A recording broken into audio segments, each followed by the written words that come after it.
Yes, for years, Iran has had a civilian nuclear program. Under the Non-Proliferation Treaty, you can do that. It was never a realistic option to change that.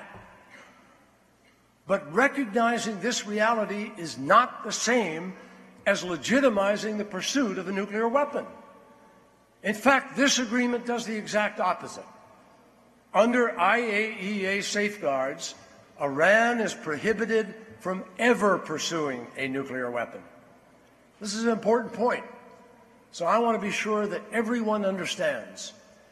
The international community is not telling Iran that it can't have a nuclear weapon for 15 years. We are telling Iran that it can't have a nuclear weapon, period. There is no magic moment, 15, 20, or 25 years from now, when Iran will suddenly get a pass from the mandates of the Nuclear Non-Proliferation Treaty. Doesn't happen. In fact, Iran is required by this agreement to sign up to and abide by the IAEA additional protocol that I mentioned earlier that came out of the North Korea experience. And that requires inspections of all nuclear facilities. What does this mean? It means that Iran's nuclear program will remain subject to regular inspections forever. Iran will have to provide access to all of its nuclear facilities forever. Iran will have to respond promptly to requests for access to any suspicious site forever.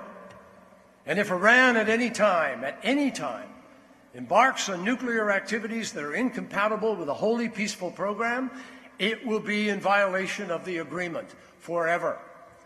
We will know of that violation right away, and we will retain every option we now have to respond, whether diplomatically or through a return to sanctions or by other means.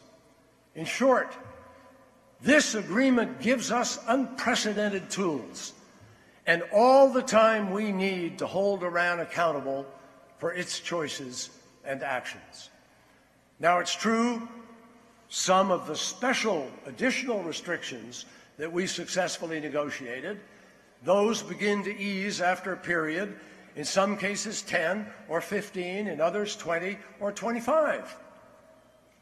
But it would defy logic to vote to kill the whole agreement with all of the permanent NPT restrictions by which Iran has to live for that reason. After all, if your house is on fire, if it's going up in flames, would you refuse to extinguish it because of the chance that it might be another fire in 15 years?